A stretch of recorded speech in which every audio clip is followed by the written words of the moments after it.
వర్గానికి సంబంధించి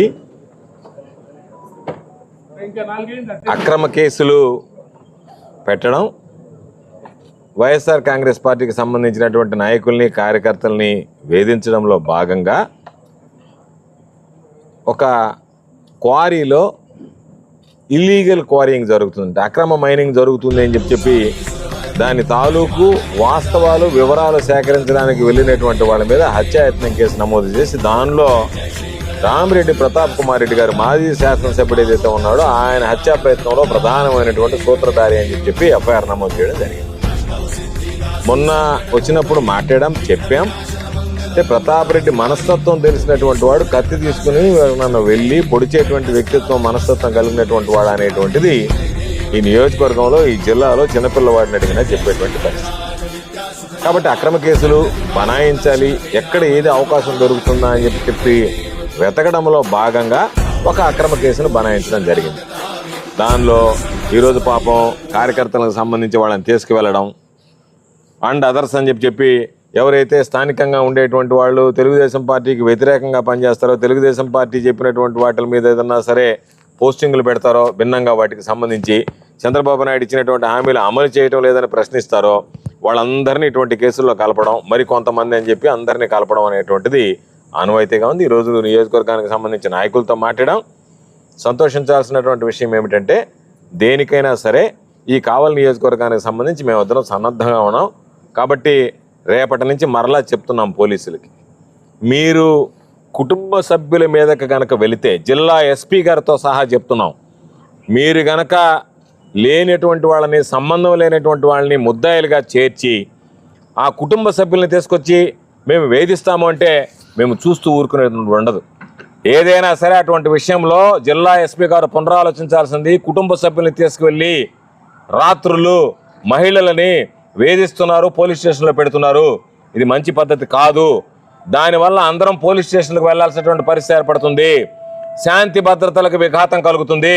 దానికి జిల్లా ఎస్పీ బాధ్యత వహించాల్సినటువంటి అవసరం ఉంటుందని చెప్పి ఈ సందర్భంగా హెచ్చరిస్తున్నాం. అక్కడ ఉన్నటువంటి వ్యక్తులను పట్టుకొని వాళ్ళ చేతుల్లో కత్తులు పెట్టి ఈ డ్రోన్ని అక్కడ కావ్య కృష్ణారెడ్డి గారు ఉన్నారా లేదా వెరిఫై చేయడానికి డ్రోన్ పంపించి అక్కడ ఉంటే గనక కత్తులతో తీసుకెళ్ళి ఆయన్ని హతమార్చాలన్న ఆలోచనతో ఇదంతా కూడా జరిగిందని చెప్పడానికి మీ మనసుకి, మీ మనసాక్షికి మీకే తెలుసు ఇదంతా కూడా ఫాల్స్ కేసు అనే విషయం తెలుసు.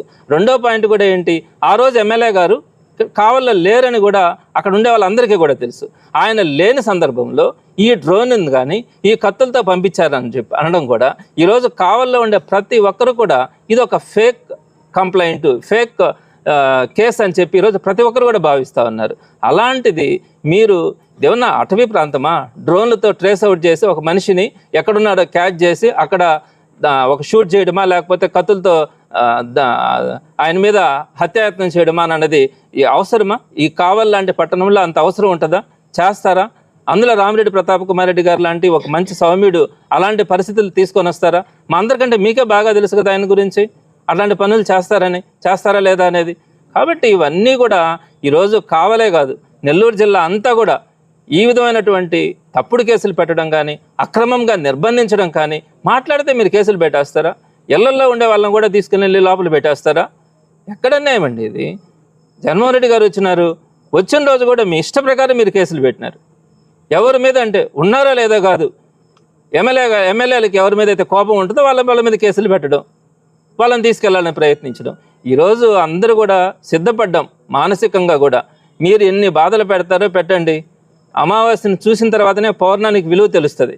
సో తప్పకుండా ఈరోజు మీరు చూపించేటువంటి చీకటి రోజుల్ని బరాయించడానికి ఇక్కడ ఉన్నటువంటి కార్యకర్త నాయకుడు ఎవ్వరు కూడా, వైఎస్ఆర్సీపీ తరఫున ఎవరు కూడా కామ్గా ఉండే పరిస్థితి లేదు. తప్పకుండా ప్రజల పక్షాన ఏదైతే ప్రజలకు ఇచ్చినటువంటి హామీల గురించి మాట్లాడకుండా డైవర్షన్ తీసుకురావడానికి మీరు చేస్తున్నటువంటి ప్రయత్నాన్ని కూడా ఎవరు కూడా ఉపేక్షించేదిలే. ఎటువంటి పరిస్థితుల్లోనైనా కూడా ప్రజల పక్షాన పోరాడడం జరుగుతుంది. ప్రజల తరపున వైఎస్ఆర్సీపీ ప్రతి కార్యకర్త నాయకుడు కూడా పోరాడడం జరుగుతుంది. రాజకీయాల్లోకి వచ్చిన తర్వాత ఎవడైనా కూడా అన్నిటి సిద్ధపడే వస్తాడు.